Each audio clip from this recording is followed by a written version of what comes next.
A cube-shaped treehouse, built by hand, no shortcuts. She started by cutting the logs she carried into the site, measured, controlled, efficient. To reach the height she wanted, she built a simple ladder, strong enough, simple enough. Next came the floor beams. This part mattered. Every load would rest on them. One mistake here, and the build was over.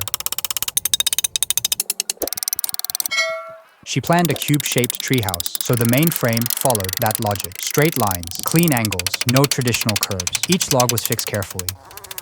Vertical supports added stability where it mattered most. When the skeleton was done, she covered the floor with planks. After that, she closed the front wall. Details weren't skipped.